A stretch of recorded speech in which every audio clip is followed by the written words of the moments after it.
महाराष्ट्राच्या कानाकोपऱ्यातून मानाच्या पालख्या कुठे 18 दिवस, कुठे 20 दिवस, तर कुठे 22 दिवस चालत चालत पंढरीच्या पांडुरंगाच्या दर्शनासाठी येतात। ज्यावेळेस शासकीय पूजा होते त्यावेळेस प्रत्येक पालखीचे जे प्रमुख आहे त्यांना विशेष मान असतो, त्यांना विशेष सन्मान असतो।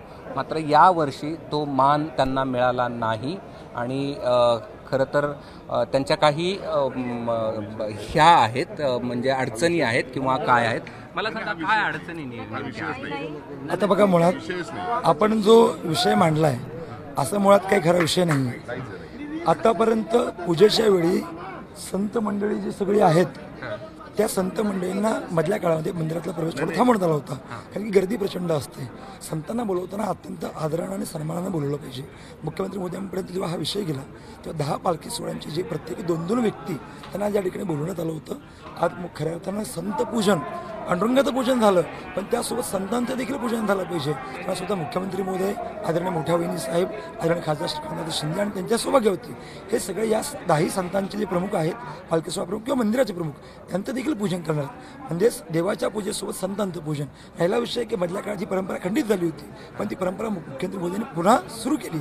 आता काही किरकोळ बाबी आहेत की काही मंडळींना पोहोचण्याकरता उशीर झाला, कारण की शेवटी आता VIP मुवमेंट आहेत, गर्दी आहेत, पण देखील या सगळ्या संतांच्या चरणाशी स्पर्श करत त्यांच्या चरणी लीन होऊन मुख्यमंत्र्यांनी यांचं खरं स्वागत केलं। त्यामुळे वारकरी संप्रदायात खूप मोठं एक आनंदाची गोष्ट आहे।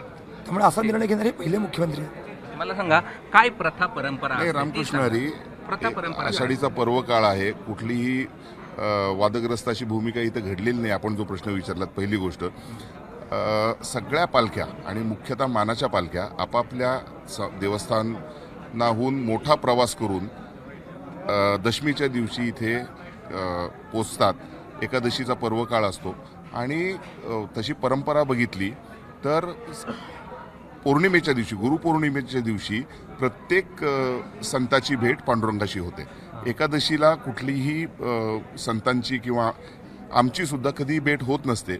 यावर्षी मुख्यमंत्री महोदयांनी आमच्याचपैकी एकाने विनंती केल्यावरनं आम्हाला तो मान सन्मान दिला होता। त्याप्रमाणे आज आम्ही मंदिरात हजर झालो। गर्दी असतेच त्याच्याप्रमाणे, त्यामुळे कुठलीही तक्रार नाही, सर्वांचं व्यवस्थित दर्शन झालेलं आहे। आणि आता आमच्या परंपरेप्रमाणे पौर्णिमेला आम्ही आमच्या संतांच्या पादुका घेऊन आमच्या दिंडीबरोबर इथे येणार आणि तेव्हा परमात्मा पांडुरंगाची आणि माझ्या बाबतीमध्ये संत सोपान काकांची भेट पौर्णिमेलाच होत असते। आत्ताच आमच्या सोपानदेव काका संस्थांच्या अध्यक्षांनी बोलल्याप्रमाणे फार सुंदर विषय त्यांनी मांडला की वारकऱ्यांची भेट एकादशीला होत नव्हती, पण आमच्या सहकाऱ्यांनी मुख्यमंत्र्यापाशी हा विषय मांडल्यानंतर आजची पूजा पाहण्याचा योग आणि पांडुरंगाच्या दर्शनाचा योग आला। वास्तविक पाहता हे सगळेच थकून आलेले आहेत। दशमीला रात्री पालखीची आरती झाली आणि पुन्हा इकडं पांडुरंगाची आरती करता येण्याचा योग आला, हा म्हणजे खरंच भाग्य आहे। त्याबद्दल दुग्ध शर्कराही आहे आणि ते एक भाग्यच आहे। हे चांगल्या गोष्टी झालेल्या आहेत, अशा परत मिळाव्यात ह्याच विनंती। महाराजजी बोलले तसंच होईल। आता काय आमच्या काही अपेक्षा म्हणजे आम्ही काही पांडुरंगाकडे काही फार अशा अपेक्षा नाही आहेत आमच्या, आणि हा जो आहे ते आमच्यामधलेच महाराजजी बोलले होते त्याप्रमाणे आलेलं होतं। आणि नक्कीच आमचं आता सगळ्यांचे छानपैकी दर्शन झालेलं आहेत आणि आम्ही पांडुरंगाला डोळे भरून बघितलेलं आहेत आणि आम्ही सगळे आनंदीमय या ठिकाणी वातावरण निर्माण झालेलं आहे। रामकृष्ण हरी। हे सगळे मानाचे पालखीचे प्रमुख होते आणि त्यांचं असं म्हणणं आहे की प्रथा परंपरा पाळली गेली, मात्र काहींचे आक्षेप निश्चित होते या प्रथा परंपरा पाळली गेली नाही या सगळ्या संदर्भामध्ये, आणि त्यांच्यामध्ये नाराजी देखील पाहायला मिळालेली होती। कॅमेरामन धनंजय दारुंटेसह मी कृष्णा केंडे, ABP माझा, पंढरपूर। ABP माझा, उघडा डोळे बघा नीट।